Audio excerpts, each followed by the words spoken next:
안녕하세요. 소쿨극장의 소리내어 읽거나 눈을 감고 듣기 코너입니다. 오늘은 우리나라의 전승 민담, 하늘에서 빌려온 복을 들려드리겠습니다. 구독과 좋아요, 그리고 알람 설정 부탁드립니다. 재미있고 좋은 글로 보답하겠습니다. 옛날 조선시대에 경상도하고도 의령 땅에 차복이라는 나무꾼이 살고 있었다. 예쁘고 참한 각시와 혼인해서 오순도순 살고 있었는데 다만 너무 가난한 것이 흠이라면 흠이었다.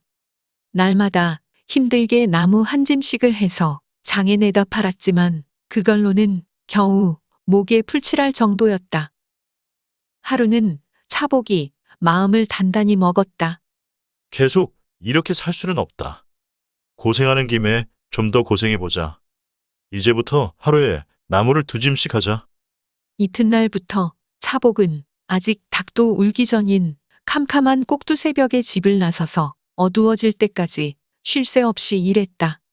그렇게 해서 나무 2짐을 가까스로 채울 수 있었다. 차복이 나무 2짐을 짊어지고 와서 마당 한쪽에 내려놓자 아내가 놀랐다.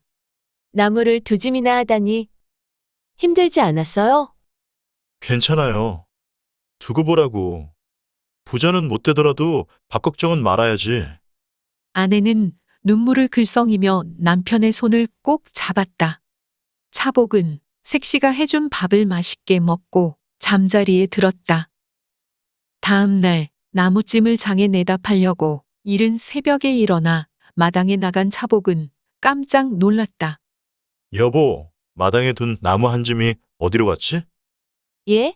저는 만지지 않았는데요. 이상한 일이었다. 근처 어디에서도 사라진 나무 한 짐을 찾을 수가 없었다. 밤중에 누가 여기 올 리도 없는데? 나무찜이 땅으로 꺼졌나 하늘로 솟았나? 차복은 할 수 없이 남은 한 짐을 장에 내다 팔고는 다시 산에 올라가서 열심히 나무를 했다. 그날도 역시 나무 2짐을 해서 마당에 부려놓고는 잠자리에 들었다. 이튿날 새벽 마당에 나온 차복은 기가 막혀서 입을 벌리고 말았다. 나무 한 짐이 깜쪽같이 또 사라진 게 아닌가. 사방을 돌아보았지만 이번에도 나무찜을 찾을 수 없었다. 다음 날도 그 다음 날도 똑같은 일이 계속 벌어졌다. 아무래도 밤에 도둑이 드는 게 분명해. 이렇게 생각한 차복은 색시에게 말했다. 무슨 조화인지 내가 꼭 알아내야겠어요. 내가 나무찜 속에 들어앉을 테니 밖에서 짐을 묶어주세요. 차복은 만류하는 색시를 뿌리치고 마당 한쪽에 놓인 나무찜 안으로 들어갔다. 그 속에서 밤을 새우며 도둑을 붙잡을 참이었다. 달이 높이 떠올랐다가 지려고 할 무렵이었다. 차복이 기다리다 지쳐 꾸벅꾸벅 졸고 있는데 갑자기 철커덕 하면서 무언가가 나무찜을 붙잡는 소리가 났다. 차복은 퍼뜩 잠에서 깨어 정신을 바짝 가다듬었다. 옳거니 드디어 왔구나. 어디 두고 보자. 그런데 뭐가 좀 이상했다. 나무찜이 앞으로 나가는 게 아니라 위로 올라가는 것이 아닌가. 마치 연기가 오르듯이 나무찜은 하늘로 훨훨 날아올랐다. 차복의 등에는 그만 식은땀이 주르륵 흘러내렸다. 그렇게 얼마를 올라갔는지 모른다. 나무찜이 잠깐 멈추는 듯하더니 누군가의 말소리가 들렸다. 위험이 가득 서린 목소리였다. 거기에다 짐을 내려놓아라. 그러고는 뭐라고 말하는가 하니 오늘도 나무를 2짐 했더냐. 예, 그렇습니다. 어리석은 놈 같으니라고. 제 복을 모르고 그렇게 한들 그게 무슨 소용이란 말이냐. 이제 며칠 못 갈 것입니다. 마마. 마마라는 소리에 차복은 깜짝 놀랐다. 아니, 여기가 궁궐이란 말인가? 지금껏 하늘로 올라왔으니 그렇다면 저희는 옥황상제가 아닌가? 그래, 호랑이 굴에 물려가도 정신만 바짝 차리면 산다고 했어.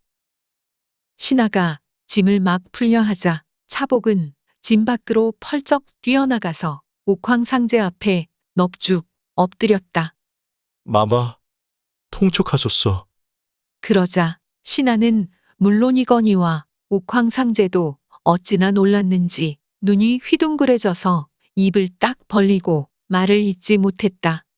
너는 누구냐? 소인은 이 나무찜의 주인입니다. 한번 잘 살아보려고 죽을 힘을 다해 나무를 했는데 이렇게 가져가시니 이게 도대체 어찌된 일입니까? 하루 세끼 먹기도 힘든 고달픈 인생입니다. 부디 통촉해 주소서. 그제야 어찌 된 일인지를 깨달은 옥황상제가 차복에게 말했다. 그래, 무슨 말인지 알겠다. 하지만 그것이 너의 복이니 난들 어쩌겠느냐? 그게 저의 복이라니 무슨 말씀인지 모르겠습니다. 그러자 옥황상제가 말했다. 나를 따라오너라. 내가 잘 가르쳐 주지. 옥황상제는 차복을 이끌고 뒤뜰에 있는 고방으로 갔다. 고방에 들어가니 천장에 수많은 주머니가 대롱대롱 매달려 있었다. 어떤 주머니는 어른 머리통만 하고 어떤 주머니는 아기 주먹만 해서 그 크기와 모양이 각양각색이었다. 자세히 살펴보니 주머니마다 이름이 씌어 있었다. 이게 바로 사람들의 복주머니다. 여기에 들어있는 복대로 평생을 살게 돼 있는 법이지. 차복이 한참 만에 자기 복주머니를 찾고 보니 거기 걸린 수많은 주머니 가운데서도 형편없이 작아서 안에 든 것이 없었다. 차복은 그만 힘이 쭉 빠졌다. 보잘것없는 주머니가 너무나 원망스러웠다. 울상이 된 차복이 유난히 큰 주머니를 가리키면서 물었다. 저건 누구 것이기에 저렇게 복이 많단 말입니까? 그건 석숭의 것이야. 복을 아주 대차게 가졌지. 머자나 세상에 태어날 것이다. 그때 차복이 옥황상제의 옷자락을 붙잡고 울면서 사정하기 시작했다. 옥황상제님, 제발 제 소청을 조금만 들어주십시오. 석숭이라는 사람이 누군지는 모르나 아직 세상에 태어나지도 않았다니. 저 복을 조금만 빌려준들 무슨 상관이겠습니까? 소인이 석숭의 복을 빌려 쓰게 해주세요. 뜻밖의 청을 들은 옥황상제가 한참 난감한 표정을 짓더니 입을 열었다. 거참, 듣고 보니 그것도 그렇긴 하구나. 한동안 빌려주는 것이야 무슨 상관이겠는가? 내가 그리하마. 고맙습니다. 옥황상제님. 하지만 때가 되면 복을 석숭에게 돌려줘야 해. 석숭이 7살 되는 해를 넘기면 안 된다. 그때는 내 목숨을 내놓아야 할 것이야. 명심하겠습니다. 이렇게 해서 차복은 자기 이름 그대로 옥황상제로부터 석숭의 복을 빌려오게 되었다. 차복이 동아줄을 타고 지상에 내려와 보니 그새 며칠이 지난 뒤였다. 도둑놈한테 남편이 몹쓸 일을 당한 줄 알고 울고 있던 색시는 차복을 붙잡고 기쁨의 눈물을 흘렸다. 여보, 이제 우리도 잘 살게 됐어요. 부자는 필요 없어요. 저는 당신이 이렇게 몸성이 돌아온 것만으로도 충분해요. 다음 날 차복은 가벼운 마음으로 도끼를 메고 나무를 하러 나섰다. 한참 나무를 하다가 그늘에서 잠깐 땀을 식히는데 주변에 벌어진 밤송이들이 눈에 띄었다. 그래, 이걸 주워다가 색시 줘야겠다. 차복이 막 통통한 알밤을 한 보따리 챙겨놓고 있는데 지나가던 노인이 그를 불렀다. 이봐, 젊은이, 내가 밤을 좀 먹고 싶은데 그 밤을 내게 주지 않겠나? 대신 이 부싯돌을 줌세. 노인 어른, 알겠습니다. 그러시지요. 차복은 아까운 마음이 들었지만 노인을 공경하는 마음에 밤을 주고서 부싯돌을 받았다. 하긴 밤보다 부싯돌이 더 귀한 물건이긴 했다. 차복이 부싯돌을 만지작거리고 있는데 웬 포수 두 사람이 슬그머니 다가오더니 말을 붙였다. 보시오. 지금 저기 노루 두 마리가 있어서 그걸 잡아야 할 텐데. 마침 불이 없어서 총을 놓지 못하니 그 부싯돌을 우리한테 주구려. 노루를 잡으면 한 마리 드리리다. 차복이 부싯돌을 내주자 포수가 총에 불을 붙여서는 빵빵 쏘더니 노루 두 마리를 끌고 와서는 한 마리를 주었다. 이게 웬 횡재람? 차복이 나무를 한 짐해서 짊어지고 장에 가서는 팔려는데 어떤 노인이 말을 끌고 지나가다가 다가와서 말을 걸었다. 여복의 젊은이 그 노루도 파는 건가? 그 노루 이 말하고 바꾸지 않겠는가? 예? 이 말이 영 몹쓸 말이란 말이야. 여물을 줘도 안 먹고 등에 올라탈 수도 없고 도대체 말을 들어먹지 않으니 말이지. 그렇다고 잡아먹을 수도 없는 노릇이고 어때 안 바꿀 테지? 아이고, 말 한 마리 가져보는 게 소원이었는걸요. 바꾸겠습니다. 그렇게 해서 노루를 주고 말을 끌어오니 말 한 피를 공짜로 얻은 셈이었다. 차복이 집에 돌아와 아내에게 그 이야기를 하면서 연신 싱글벙글했다. 정말 우리한테 복이 오긴 오려나 봐요. 다음 날 아침 차복이 나무하러 나서려는데 누가 급히 주인을 찾았다. 나가보니 웬 낯선 한량이었다. 보시오. 어제 장에서 노인한테 말을 산 사람이 당신 맞습니까? 그렇습니다만 값을 후히 쳐드릴 테니 그 말을 나한테 파시오. 황소 한 마리와 금덩어리 하나를 드리리다. 차복은 그만 눈이 휘둥그레졌다. 그 말은 허우대만 멀쩡하지 쓸데가 별로 없는 말인걸요. 그렇지 않아요. 이 말은 천하의 명말합니다. 그간 주인을 못 만나서 그랬던 게지요. 내가 묵과 시험을 보려 하는데 이 말이 꼭 필요하니 제발 나한테 파세요. 그럼 그러시지요.